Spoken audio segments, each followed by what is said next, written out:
18 horas. Notícias de Manaus, Amazonas, Brasil e do mundo. Agora na Mix. Muito boa noite, você sintonizado em 100,7. Começamos a semana aqui no 18 horas. Obrigada pela sua companhia. Você também que nos assiste nas redes sociais, no Instagram e também no YouTube, no @18horasnews. Boa noite, gente. Boa noite aqui. Começa o 18 horas. Eu, Karime Leão, e hoje com Artemisa Gadelha. Boa noite, Artemisa. Boa noite, Karime Leão. Vamos estar juntinhos, então, até às 7 horas da noite. Você está no melhor mix do Brasil. 18 horas. E vamos aos destaques do 18 horas de hoje. Novas denúncias sobre situação do Hemoan. A filha de uma paciente entrou na justiça para conseguir medicamento para a mãe, que está internada no Hemoan. Supremo Tribunal Federal revogou a liminar que suspendia a redução do IPI sobre produtos industrializados. A medida é favorável para as empresas da Zona Franca de Manaus. 18 horas. Começa agora o programa 18 horas de hoje, segunda-feira, 19 de setembro de 2022. 18 horas. E a trágica morte da menina Luna Lima Pinheiro, de 5 anos, filha da influenciadora digital Ellen de Lima Souza, causou comoção e revolta. O caso levantou debate sobre a situação precária da saúde pública do Amazonas, além de várias denúncias sobre a situação do Hospital Hemoan. A influenciadora voltou a usar as redes sociais neste domingo para denunciar a direção do hospital e fazer graves críticas contra o governo do Amazonas. Numa sequência de vídeos, a influenciadora fala sobre a filha de 5 anos que morreu durante tratamento de leucemia e rebate as afirmações do governo. Karime, nos vídeos ela relembra a luta para conseguir um leito para a filha. Luna Pinheiro estava internada na Fundação Hemoan e lutava contra a leucemia. A menina contraiu uma bactéria durante a internação. Precisou de um leito de UTI, mas na unidade não tinha leito disponível. Luna Pinheiro morreu dia 12 deste mês. Nos vídeos, Ellen Souza reafirma que não tinha leito no Hemoan. Vamos ouvir um trecho? A minha filha fez o exame da medula óssea e voltou pro pronto-socorro da criança. Quando a minha filha foi diagnosticada, aí começou a luta. Não tinha leito no Hemoan. A Luna demorou 10 dias pra ir pro Hemoan. Eu tenho prova. Gente, eu não tenho do que reclamar da equipe. Eles fizeram o possível e o impossível. 18 horas. Num outro trecho, a influenciadora fala que a filha pegou uma bactéria por causa da falta de materiais de saúde no Hemoan. Por que a Luna pegou uma bactéria, uma infecção? Porque não tem material dentro dos hospitais. Não tem. Aí tu conversa com o governador e me fala: tem material dentro do hospital? Tem dentro da tua casa. As mães, os pais têm que trabalhar para levar o material para dentro do hospital, coisa que não era para acontecer. 18 horas. E não para por aí. Ellen reclama também da falta de estrutura da instituição e cobra a inauguração do novo hospital do Hemoan. Se o Hemoan fosse equipado, se tivesse UTI, como o governador fala que tem, que já inaugurou, que eu vi vários vídeos dele se glorificando que tinha inaugurado a UTI, que tem material dentro dos hospitais, nada disso teria acontecido, porque minha filha não tinha pegado uma bactéria. 18 horas. E Ellen Souza chega a se emocionar e afirma que a preocupação dela agora é com as outras mães que estão passando pela mesma situação. Nada que eu fizer, nada que eu falar vai trazer minha filha de volta, vai passar a minha dor. Não quero dinheiro, eu não quero nada de vocês. O que eu quero é que vocês criem vergonha na cara e inaugurem o hospital. Porque foi a minha filha que faleceu, foi uma mãe que perdeu uma filha, mas tem outras lá dentro do Hemoan precisando de ajuda tanto quanto a Luna e eu não vou calar minha boca. 18 horas. E fica aqui o nosso respeito e solidariedade à dor da influenciadora Ellen Souza.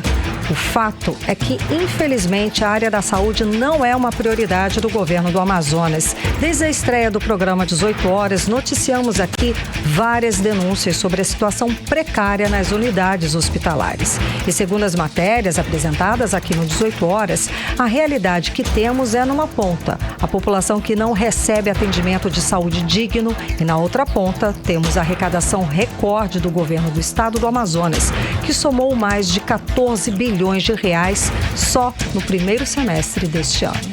18 horas.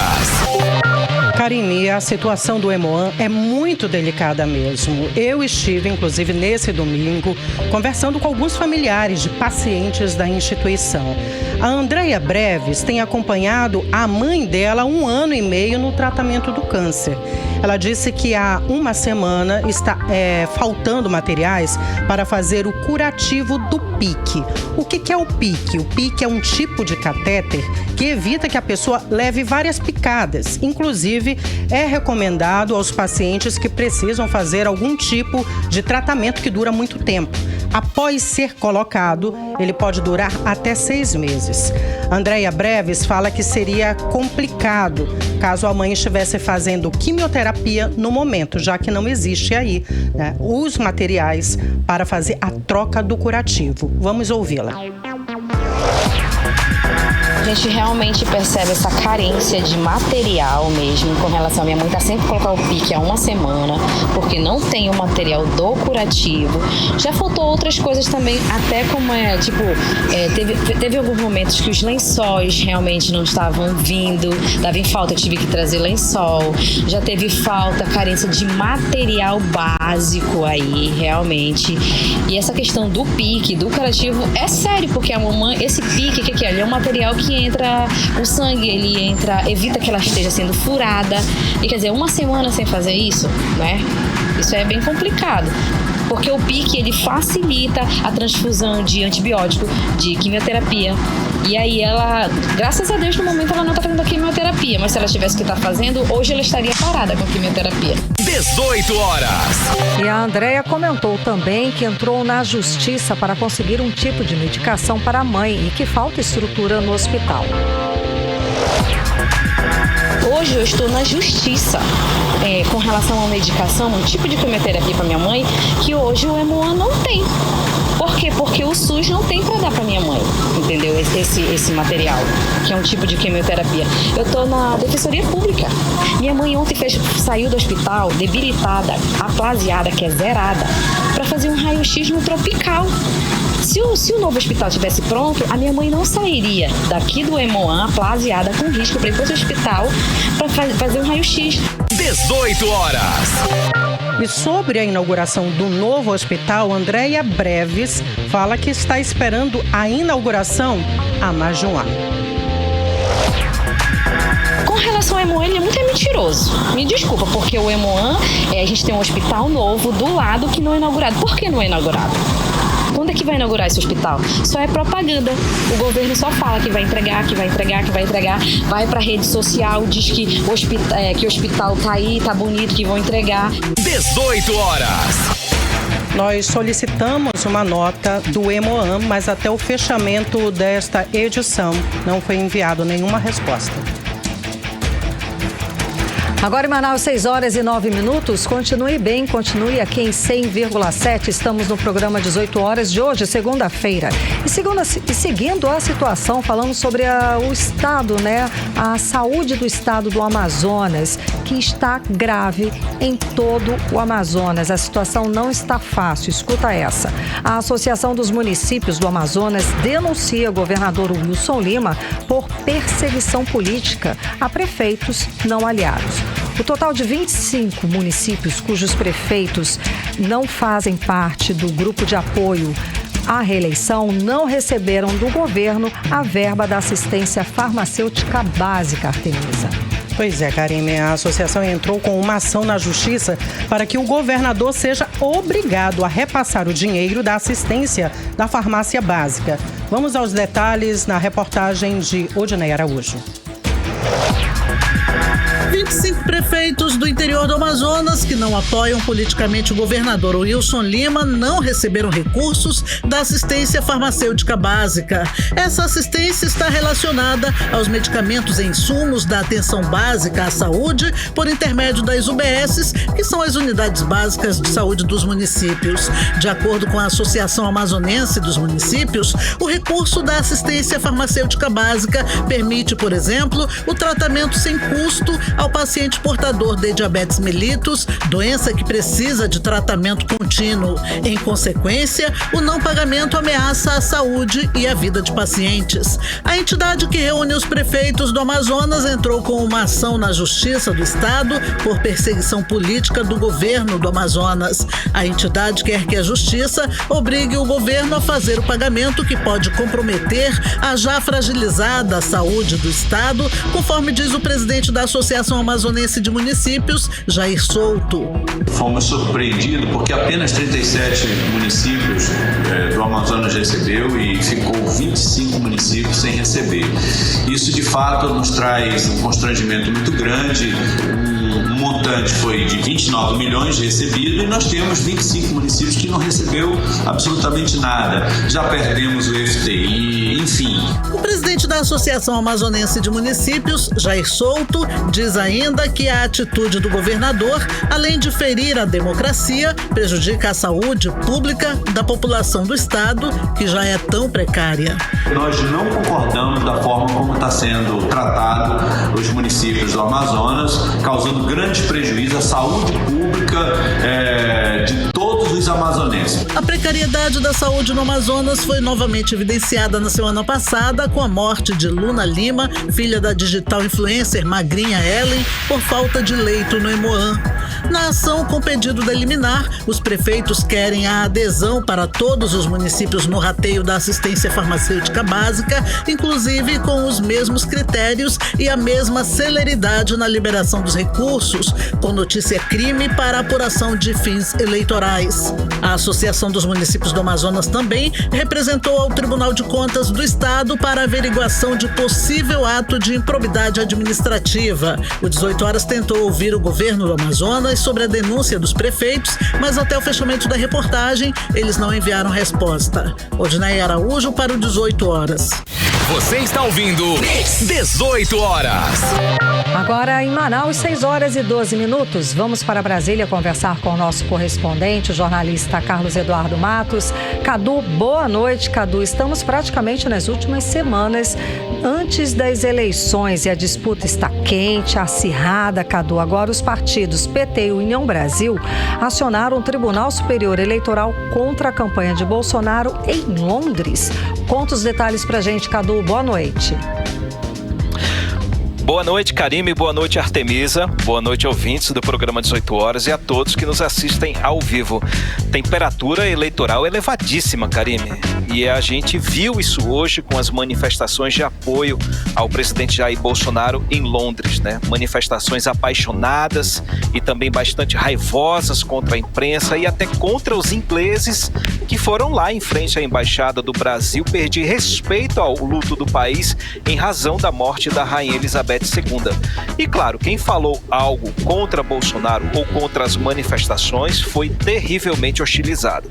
Surreal, Karime. As imagens que estão correndo soltas, os vídeos estão saindo aí nas redes sociais, podem repercutir de forma negativa a campanha do presidente Bolsonaro, até porque a ida dele a Londres foi para mostrar envergadura política, mas aí a agenda internacional acabou dando lugar à agenda de campanha política. E eu separei um trecho aqui do discurso inflamado do presidente Bolsonaro, que foi feito da sacada da Embaixada do Brasil. Ele falou bem pouco da Rainha Elizabeth, que foi a razão da visita dele a Londres, mas falou bastante em tom de palanque. Vamos ouvir o que ele disse.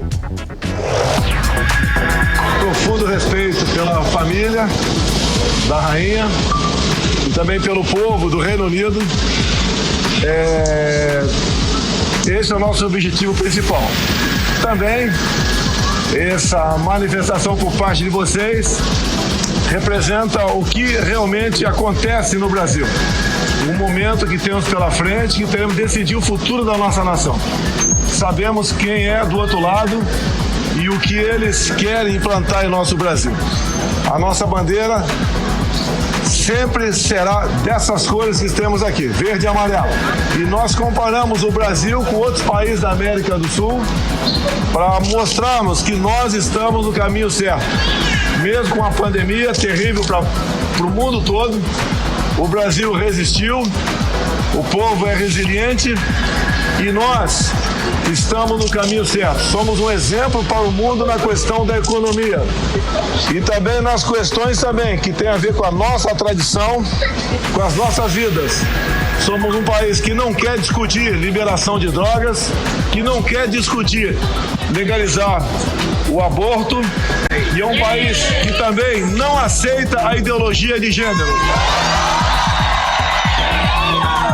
O nosso lema é Deus, pátria, família e liberdade. Esse é o sentimento da grande maioria do povo brasileiro. Em qualquer lugar que eu vá no Brasil, como ontem estive, para quem conhece aqui, eu estive no interior de Pernambuco, a aceitação é simplesmente excepcional. Não tem como a gente não ganhar no primeiro turno.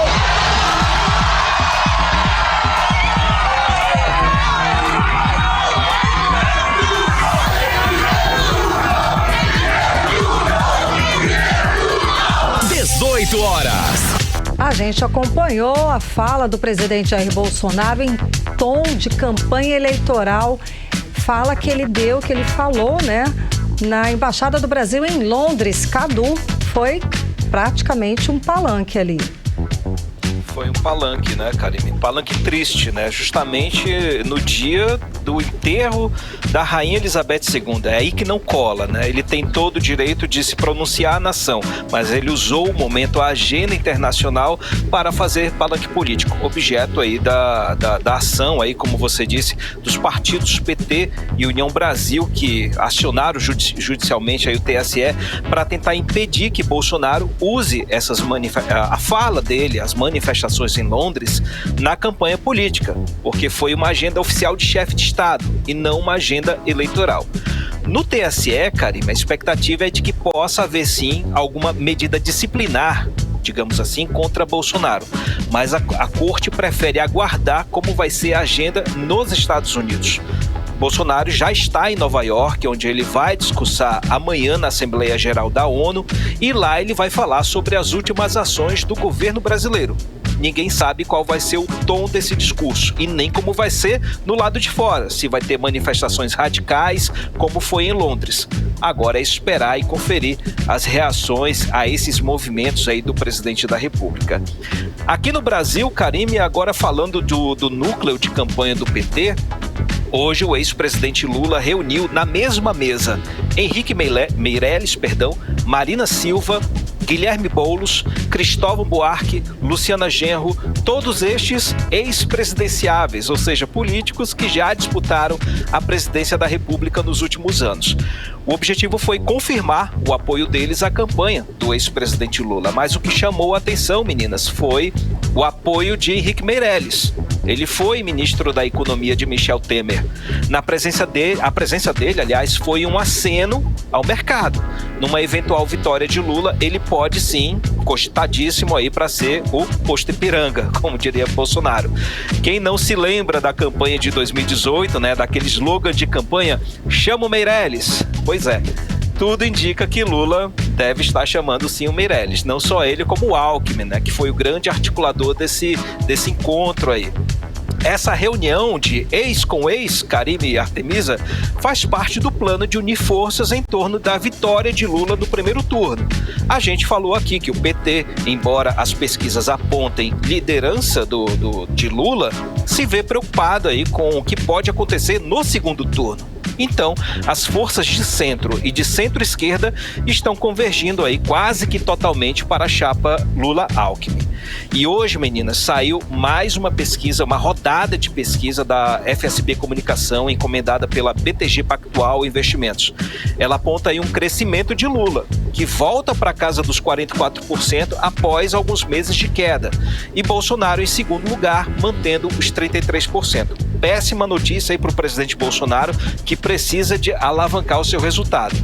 E logo após a divulgação dessa pesquisa, Karime e Artemisa, Petrobras aí anunciou uma redução de aproximadamente 30 centavos no preço do diesel, devido a um corte de 5,8% no preço para as refinarias.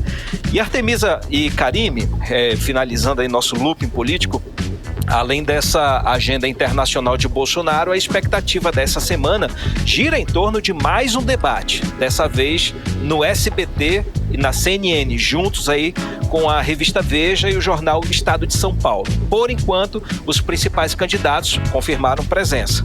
E essa pode ser mais uma oportunidade para os candidatos da terceira via saírem de novo protagonistas aí. Só acho um pouco difícil 2 raios caírem no mesmo lugar. Claro que Lula e Bolsonaro estarão escaldadíssimos para esse debate. Karime e Artemisa. Cadu, a gente segue aí falando de eleições porque teve uma pesquisa agora recente que revela que os eleitores de Ciro Gomes estão migrando para Lula. O que isso quer dizer, Cadu? Por quê? Isso é o chamado aí voto útil? Explica pra gente. Exatamente, Artemisa. A pesquisa da FSB Comunicação prova o que a gente vem falando aqui nos 18 horas. Ciro Gomes errou na estratégia e agora paga o preço. De acordo com a pesquisa, 81% dos entrevistados disseram que estão convictos de seu voto no dia 2 de outubro. Ou seja, é a certeza em quem vai votar, já faltando aí 13 dias para a campanha presidencial. Nesse quesito de certeza de voto, Ciro Gomes tem 43%. Na pesquisa da semana passada, ele tinha 63%. Ou seja, Artemisa, ele despencou 20 pontos, sendo que Lula cresceu 3%. Portanto, parte dos votos de Ciro Gomes migraram para Lula nos últimos dias, ou seja, no espaço de uma semana. E o que aconteceu nesses últimos dias? Ciro Gomes fez uma série de ataques ao ex-presidente Lula e favorecendo indiretamente o presidente Bolsonaro. Ele não só atacou o Lula, ele atacou também o Bolsonaro. Só que ele vem se postulando como uma terceira via radical, raivosa. E a pesquisa agora está mostrando que os eleitores de Ciro Gomes não querem dessa forma, atacando 2 inimigos com uma flecha só. E agora Ciro Gomes chega enfraquecido nessa reta final do primeiro turno, né, fragilizado tanto contra a campanha do voto útil que está sendo feita por Lula com muita força, quanto das investidas de Simone Tebet, que não é besta nem nada, ela acredita que pode faturar um pouco nessa pisada de bola de Ciro Gomes. Tanto que vem tendo um racha aí no PDT, né, Cadu? Exatamente. Também falamos sobre esse ponto aqui. Carlos Lupe já desautorizou o Ciro Gomes a dizer que o PDT não vai apoiar Lula no segundo turno. Ele disse: você não é presidente do partido, quem fala sou eu. Então ele já falou, emitiu nota, release para a imprensa aí dizendo que o PDT não irá apoiar Bolsonaro. Então, já existe aí um racha no partido, como você disse. Então, Artemisa, está em jogo aí a carreira de Ciro Gomes. Desde 1998, ele vem se postulando aí, o comportamento aí de um candidato de terceira via. Mas agora não dá mais para ficar com um pé em cada canoa, porque o risco de cair na água é muito grande. Já deve estar caindo, né? Artemisa e Karime. Cadu, e essa história do piso salarial dos enfermeiros já virou uma novela e agora tem mais um capítulo. Querem que o governo federal banque a despesa a partir do ano que vem. Isso pode, Cadu? Explica pra gente como é que tá essa situação. É possível sim, Karime, mas é preciso fazer modificações na lei. E o presidente do Senado, Rodrigo Pacheco, que por alguns dias assumiu aí a presidência da República devido à viagem de Bolsonaro a Londres e a Nova York, ele vem discutindo o que fazer com as lideranças políticas no Senado, com os colegas dele, né? E numa reunião com o presidente da Comissão Mista de Orçamento, o senador Marcelo Castro, que é do MDB, surgiu aí uma ideia, a de apresentar uma PEC, uma proposta de emenda à Constituição, para permitir que a União possa furar o teto de gastos para bancar o piso salarial nacional dos profissionais da enfermagem. Lembrando que o piso salarial garante aí R$ 4.750 para os enfermeiros, 75% desse valor para os técnicos de enfermagem, no caso aí 3.325, e 50% desse valor para os auxiliares e de enfermagem, também as parteiras, no caso R$ 2.375. A estimativa de despesa com piso salarial em todo o país por ano, Artemisa, Karime, é de 17 bilhões de reais, segundo cálculos do Senado. Esse valor chega perto do quanto custa o orçamento secreto, que atualmente é de 19 bilhões e já está aprovado para o ano que vem. Ou seja, é um valor muito alto, que precisa aí então ser discutido para ser repartido aí entre União, estados e municípios. Do jeito que está, as empresas não vão arcar com toda essa dívida aí, com toda essa despesa. Mas o piso salarial dos enfermeiros, prestem atenção, não vai ser o objeto principal da PEC. Essa proposta vai ser um jabuti, meninos. Por quê? Porque a PEC que vai furar o teto de gastos vai propor a manutenção do Auxílio Brasil no valor de R$ 600 para o ano que vem, que por sua vez vai gerar aí uma despesa de 52 bilhões de reais no orçamento. Ou seja, o objeto da PEC vai ser o Auxílio Brasil. O piso salarial nacional vem como um jabutizinho que vão colocar ali para segurar mais esse rol de despesa aí, subindo para 70 bilhões, acima de 70 bilhões aí, essa PEC que vai furar o teto de gastos no ano que vem. Essa é uma das diversas ideias, meninas, que estão sendo elencadas, que estão sendo analisadas. Não está definido por enquanto. Tem outras propostas aí sendo analisadas, discutidas com os senadores. Mas a missão é urgente. A missão aí é resolver essa questão o quanto antes e evitar a perda de votos aí dos profissionais da enfermagem, que são muitos aí em todo o Brasil. Volto com vocês, Karime e Artemisa. Obrigada, Cadu. Obrigada pelas informações. Boa noite, bom trabalho. Valeu, gente. Até amanhã. Tchau, tchau. Cadu. Tchau, tchau. Agora em Manaus, obrigado, 6 horas e 26 minutos. 18 horas. O ministro do Supremo Tribunal Federal, Alexandre de Moraes, revogou a liminar que suspendia a redução do IPI, Imposto sobre Produtos Industrializados. O repórter Hector Silva traz a repercussão dessa decisão agora na reportagem.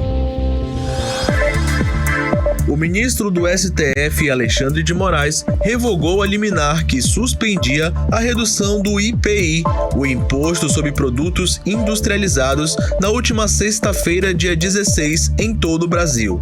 A decisão, segundo o governo federal, acaba com a insegurança jurídica das empresas da Zona Franca de Manaus e reduz em 35% o IPI para diversos produtos industriais, excluídos os itens que são fabricados no nosso modelo econômico. Mas segundo entidades como o CIEAM, o Centro da Indústria do Estado do Amazonas, e o FIEAM, a Federação das Indústrias do Estado do Amazonas, ainda há dezenas de produtos da Zona Franca de Manaus incluídos na lista dos que tiveram redução do IPI. Segundo o STF, ao corrigir a lista de produtos incluídos na redução tributária, o governo federal preservou mais de 97% do faturamento das empresas da Zona Franca de Manaus. Em nota à imprensa, o CIEAM informou que encaminhou o assunto para o jurídico da entidade e espera uma avaliação técnica para ver se o novo decreto do governo federal, de fato, preserva o modelo econômico. Antônio Silva, presidente do FIEAM, falou com exclusividade à Rádio Mix Manaus e também disse que a entidade a qual ele é presidente também analisa com cautela a nova medida do governo federal. Nós estamos esperando as tratativas que nós estamos tendo com o Ministério da Economia através da SUFRAMA para ver de como nós vamos verificar essas pequenas empresas, esse pequeno percentual de empresas que ficaram de fora, né? Nós estamos trabalhando em cima disso aí, de forma que estamos aguardando também uma reunião que nós estamos pretendendo ter com o secretário fascinador do Ministério da Economia. E aí nós vamos trabalhar para que, na realidade, através de alguma resolução, venha contemplar essas outras empresas que ficaram de fora. Ao todo, segundo o Ministério da Economia, 170 produtos que também são fabricados no Polo Industrial de Manaus foram retirados da redução do IPI, na tentativa de adequar o texto. Ao todo, 4 versões do decreto foram publicadas. o governo federal chegou a publicar 3 decretos sobre o assunto, que foram alvo de liminares de Moraes, atendendo a pedidos do Partido Solidariedade. O partido argumentava que a medida reduzia a competitividade dos produtos feitos em Manaus, que não pagam IPI por ser uma zona franca. A situação foi resolvida com o aumento do número de produtos excluídos. A situação estava gerando muitas reclamações dos representantes das indústrias contra Moraes. Eles reclamavam nos bastidores de uma suposta interferência indevida do ministro nas decisões do Ministério da Economia.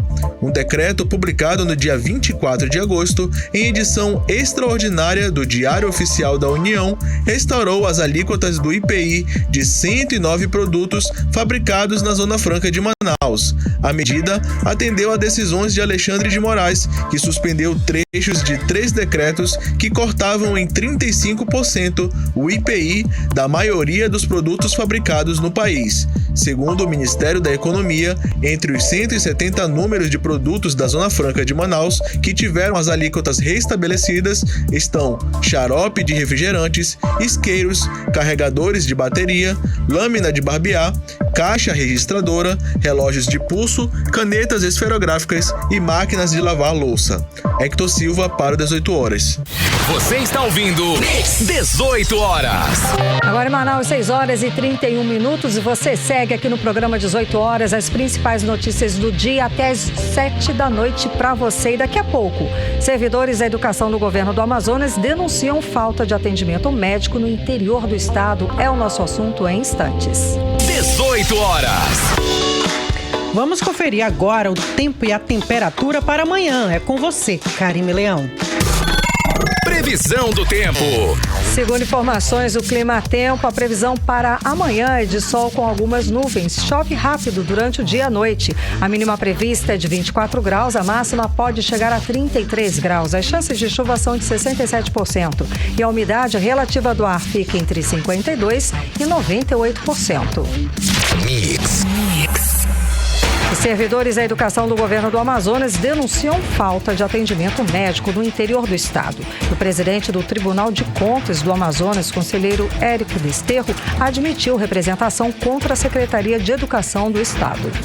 O fato é que, de março a julho deste ano, foram pagos para a Apvida mais de 35 milhões de reais. Mesmo sem a empresa comprovar seus atendimentos, que segundo os professores do interior do Amazonas, esse atendimento nem existe. Segundo a denúncia, a Apvida, mesmo recebendo valores milionários, nunca teve estrutura de atendimento, nem mesmo nos municípios polo. E os profissionais da educação denunciam que tudo ficou apenas nas promessas do governador Wilson Lima, que mesmo a operadora de saúde não prestando serviço, vem recebendo valores milionários, como explica Rodrigo Soares. Mais de 15 mil servidores da SEDUC, a Secretaria de Estado de Educação e Desporto do Interior do Amazonas, vem sofrendo com o desserviço da Apvida. Isso porque o atendimento que deveria ser feito em 11 cidades polo não existe. Como já mostramos aqui no 18 horas, o governo do Amazonas, via Secretaria Estadual de Educação, fechou um contrato milionário em mais de 87,7 milhões de reais com o plano de saúde Apvida, que não está sendo cumprido. Servidores da SEDUC aqui da capital e interior do Amazonas vêm denunciando há meses essa falta de atendimento. Uma professora que atua no município de Tabatinga, mas que não pode ser identificada por motivo de possível represália, afirma que professores estão se endividando para conseguir viajar até Manaus e receberem tratamento médico, desembolsando quantias fora do orçamento previsto e contraindo, inclusive, empréstimos para custear o deslocamento que no município não existe.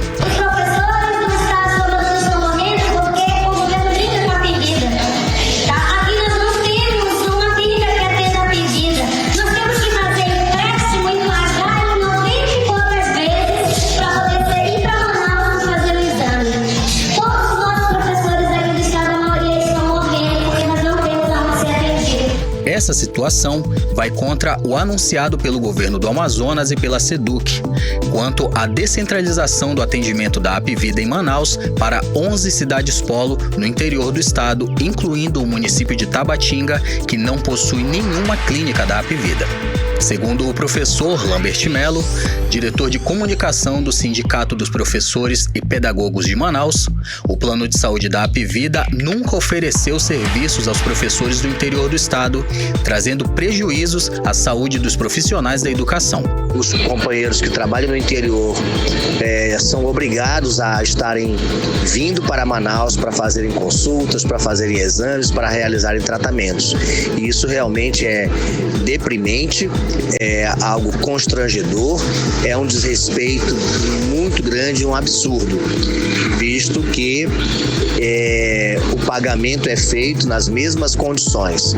Então não há por que haver diferença de atendimento, de tratamento com relação aos segurados que moram e trabalham em Manaus e os segurados que moram e trabalham no interior do estado, porque o valor que é cobrado para cada um desses trabalhadores no plano de saúde e que é pago pelo governo do estado é um valor igual para todos. Portanto, nós fortalecemos aí a denúncia que foi feita pela servidora. Mesmo sem atendimento no interior do Amazonas, nos últimos 5 meses, o governo do Amazonas pagou à Apvida mais de 35 milhões de reais. Depois de inúmeras denúncias, o presidente do Tribunal de Contas, o conselheiro Érico Desterro, admitiu a representação da servidora pública estadual de Parintins, Ellen Cristina Tavares, que denunciou a falta de atendimento no município. A funcionária requer a suspensão dos pagamentos até que ocorra a devida estruturação de rede hospitalar no interior do estado. Após aceitar a representação, o presidente do TCE, o conselheiro Érico Desterro, encaminhou o caso à relatora do processo, conselheira Yara Lins, para apreciação. Rodrigo Soares para o 18 Horas. Você está ouvindo 18 Horas. E daqui a pouco, aqui no 18 Horas, em avaliação sobre a educação básica, o Amazonas ficou com as menores médias do Brasil.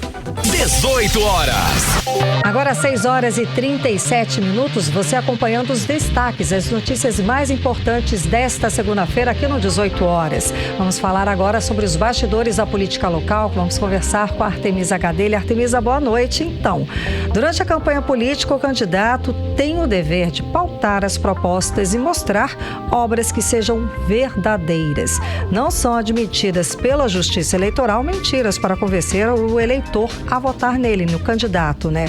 Artemisa, e quando o candidato mostra uma campanha, digamos, maquiada, cheia de filtros, sendo que a realidade é outra, como é que fica essa situação, Artemisa? Karime, fica aparecendo aquelas fotos, né, nas redes sociais, que mostra a pessoa, caso ela tivesse feito uma harmonização facial. Só que na política, né, a gente não pode brincar. Os candidatos não podem mostrar obras no Amazonas cheias de maquiagens, de harmonizações e coisas que não existem. Bom, começando pelo governador do Amazonas, o Wilson Lima, ele que é do Partido União Brasil, candidato à reeleição, a primeira grande maquiagem está justamente na saúde. Grande calcanhar de Aquiles de Wilson Lima nessas eleições. Falamos, inclusive, na semana passada, das propagandas das UTIs no interior do estado. Que UTIs? Não há UTI no interior. Só consta, inclusive, no Ministério da Saúde, as UCIs, que são as unidades de cuidados intermediários, não de tratamento intensivo. UTI tem no município de Parintins e essa UTI, ela foi feita com os recursos da Prefeitura de Parintins. O governo do estado apenas montou. Então, a propaganda do governo do Amazonas é enganosa em relação às UTIs. Outro ponto, ainda sobre esse tema saúde, o governador, ele retira totalmente a responsabilidade dele em relação à saúde do estado e coloca a culpa em quem? Nas gestões anteriores. E é lógico que as deficiências na saúde, que todos nós sabemos que existem várias e não é de agora, Mas o colapso da saúde no Amazonas é dessa gestão.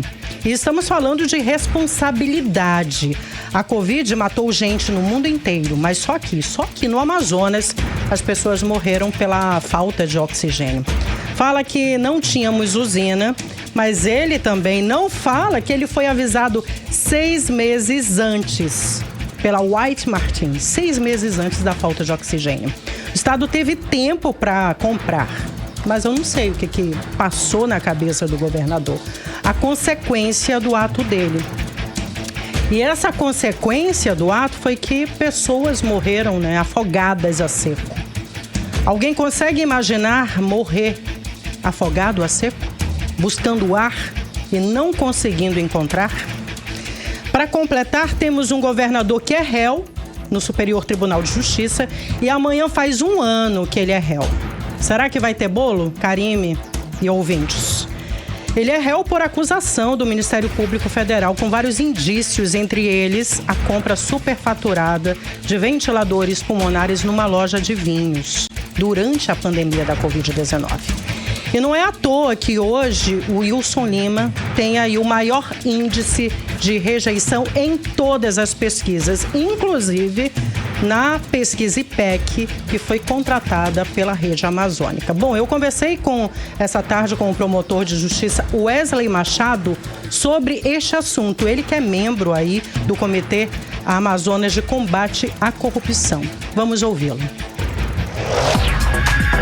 Qualquer espécie de conduta contrária durante a propaganda eleitoral que, de forma mentirosa, indevida, inverídica, maliciosa, fraudulenta, leve o eleitorado a, com base em informações falsas, terem um conceito equivocado sobre candidatos, partidos, coligações e federações, essas espécies de condutas devem ser prontamente coibidas, seja pelos próprios candidatos, partidos políticos, coligações, federações e pelo Ministério Público, que tem uma série de instrumentos à sua disposição para o combate desse tipo de ilícito, tanto no âmbito criminal quanto no âmbito civil e eleitoral. 18 horas. Ouvimos então o promotor de justiça Wesley Machado, ele que é do Comitê Amazonas de Combate à Corrupção.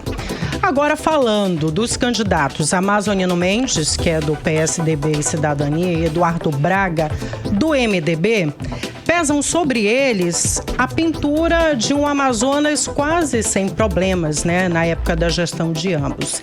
E a gente sabe que não era bem assim. Apesar que nunca passamos um colapso como esse na saúde. Não era 100%, mas a saúde funcionava.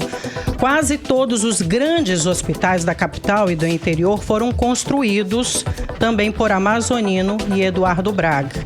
Amazonino, inclusive, tem praticamente 80% das obras de saúde do estado do Amazonas. Apesar das falhas lá atrás, nada se compara com a gestão deficiente de Wilson Lima. Não tínhamos delegacias fechadas às 5 horas da tarde e as delegacias funcionavam nos feriados. Os dois fizeram grandes obras. Amazonino, inclusive, é campeão delas. Tem a UEA, que, na minha opinião, por mudar a vida de milhares de jovens, só essa obra valeria a vida pública de Amazonino Mendes. Mas tanto o Amazonino quanto o Eduardo, os dois fizeram grandes obras no estado do Amazonas. As atuais propostas apresentadas na propaganda eleitoral gratuita pelos dois são propostas importantes para as áreas que pedem socorro no Amazonas. Mas eu volto a repetir, apesar dos grandes feitos, precisamos colocar na balança também o que faltou nas antigas gestões para que o eleitor amazonense tenha consciência do que é que precisa ser corrigido. E chegou ainda há pouco, Karime e ouvintes, informações de uma pesquisa eleitoral quentinha. Saiu ainda há pouco, é a pesquisa do Instituto Métodos Análise de Mercado Sociedade Simples. Foi divulgada nesta segunda-feira. E mostra aí Amazonino Mendes, do Cidadania, e o Wilson Lima, do União Brasil. Eles estão tecnicamente empatados. O destaque dessa pesquisa vai para o candidato Ricardo Nicolau do Solidariedade, ele que teve aí um crescimento nesse novo cenário, tá?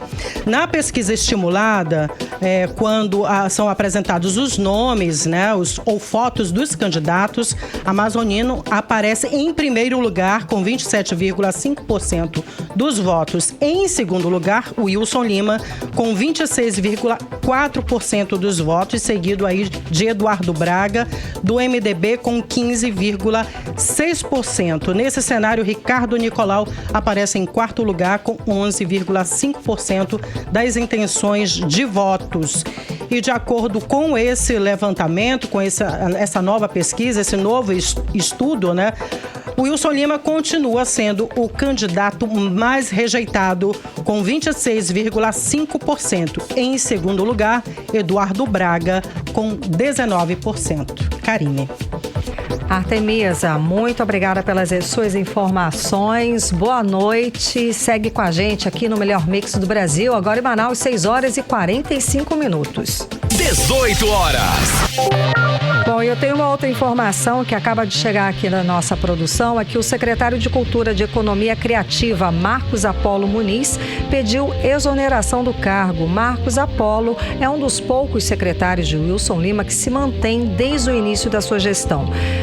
Segundo a assessoria do governo, o agora ex-secretário pediu para se desligar do cargo, alegando motivos pessoais. O lugar dele assume o secretário executivo do órgão, Cândido Jeremias Camaru Neto. As informações estão no Diário Oficial do Estado da última quinta-feira, dia 15.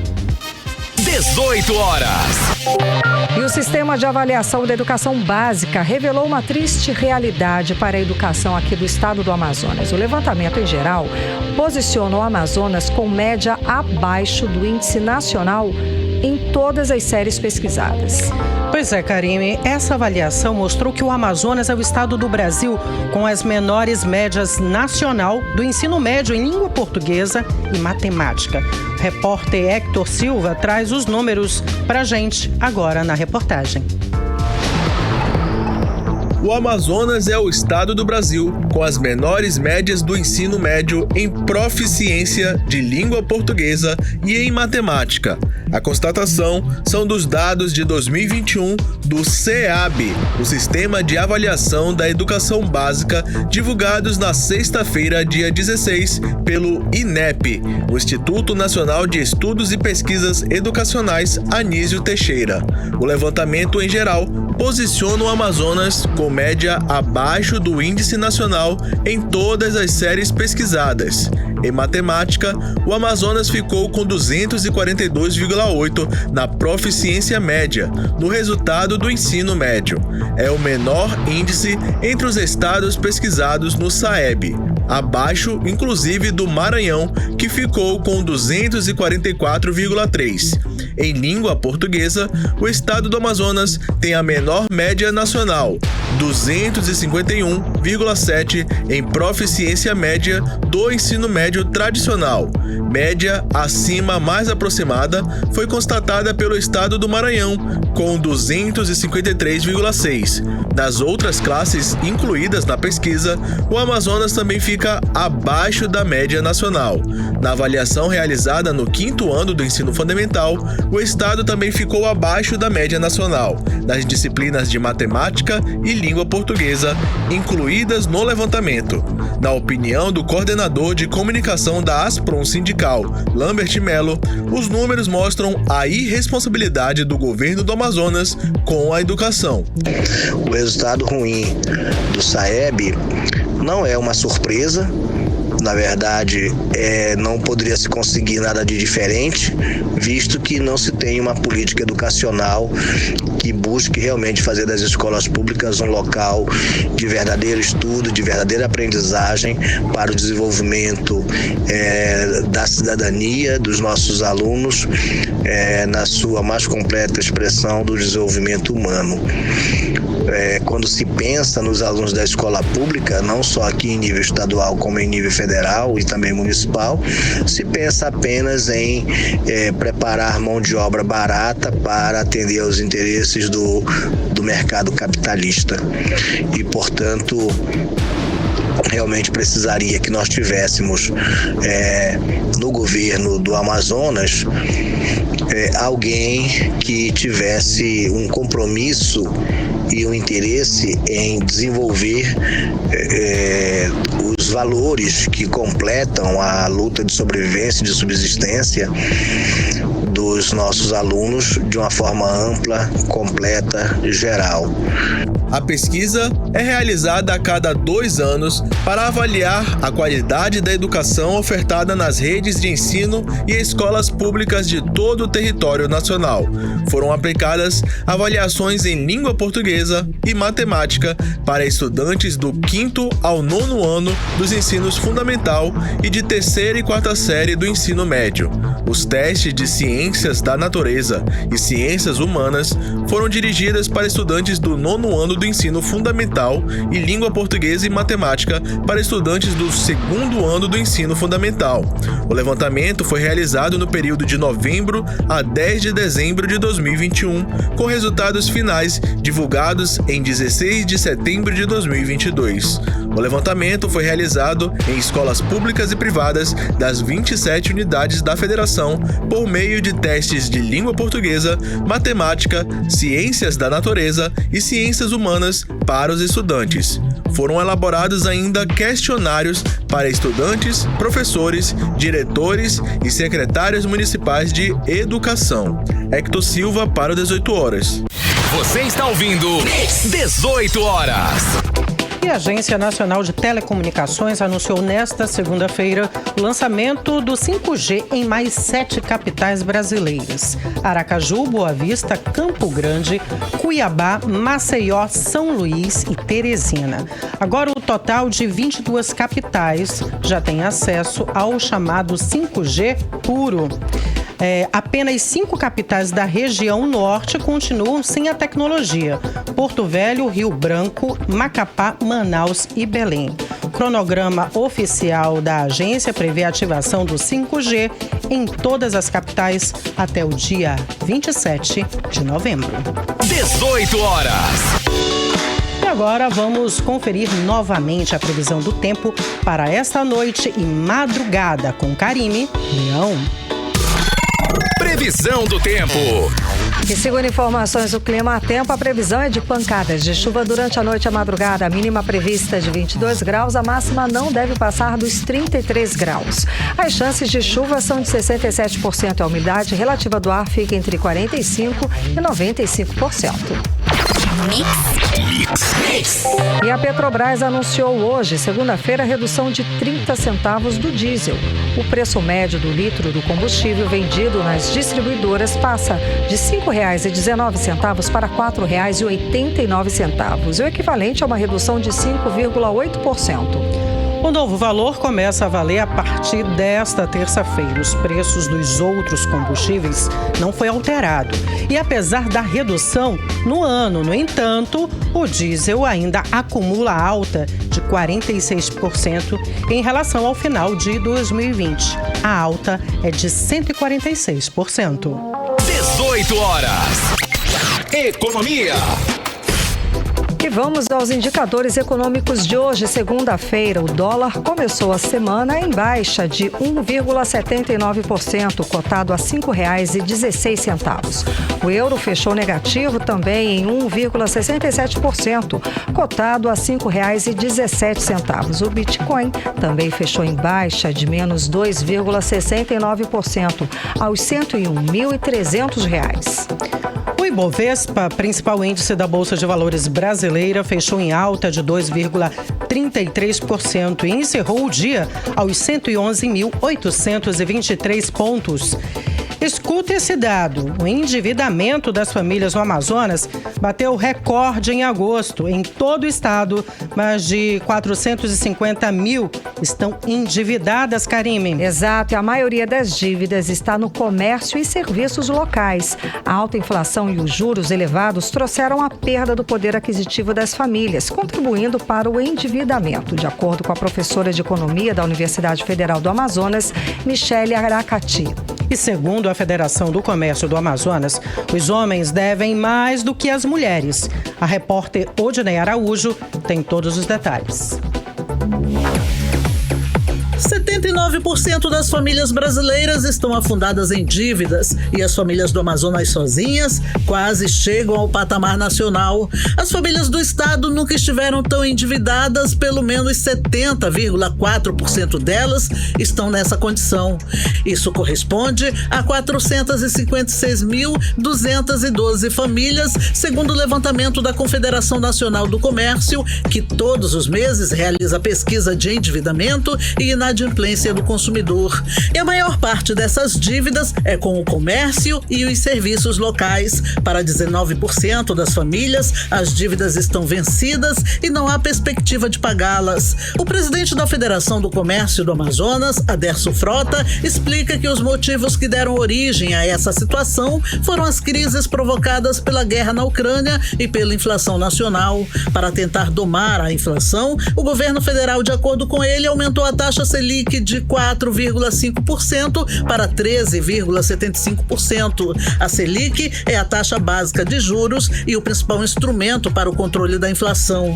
Ainda conforme o presidente da FEComércio, Aderson Frota, o aumento da taxa Selic puxou a taxa de juros, criando ainda mais motivos para endividar as famílias. E ao contrário do que se pensa, as mulheres não são as mais endividadas. Os homens devem mais do que as mulheres. Enquanto os homens têm 19,5% dos homens devendo, apenas 18,8% é dívida das mulheres. Então, as mulheres são mais contidas, são mais parcimoniosas nas suas compras. É preciso observar que nós temos, em função dessa disparada de juros, nós temos mais dívida crescendo do carnê e diminuindo do cartão de crédito em função da taxa de juros. Já a professora de Economia da Universidade Federal do Amazonas, Michele Aracati, discorda da FEComércio de que a guerra na Ucrânia tenha contribuído para o endividamento das famílias. De acordo com ela, o Amazonas sempre esteve entre os estados com mais famílias endividadas do país. Além disso, as famílias do Norte e Nordeste sempre foram mais endividadas em relação ao restante do Brasil. Então a situação, ela não é uma situação recente, não é uma situação relacionada aí com o aspecto da pandemia ou também em relação ao aspecto ligado à crise da Ucrânia com a Rússia. Nada disso. O endividamento das famílias amazonenses, ele sempre foi muito elevado. Só que agora chama mais atenção em função aí do aspecto ligado às questões macroeconômicas e às questões da economia regional. Mas as famílias amazonenses sempre estiveram aí entre as famílias mais endividadas do país.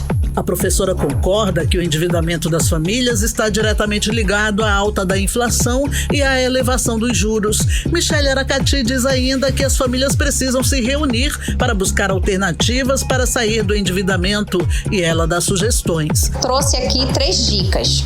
Primeiro, colocar o endividamento no papel, para que a pessoa ou a família tenha consciência do que realmente eles estão devendo. Então, eu preciso conhecer qual é o volume desse endividamento. A segunda estratégia, buscar aí a negociação. Então, ir até o banco, ir até a loja, para buscar uma forma de você negociar suas dívidas. E a terceira está relacionado aí com as prioridades para o pagamento. Isso precisa ser observado em função dos juros mais altos. Qual é a dívida que você tem que os juros são mais altos, né? E também o compromisso da família e das pessoas que fazem parte aí dessa família de buscar aí uma prioridade para fazer esse pagamento. Odinei Araújo para o 18 horas. Você está ouvindo 18 horas.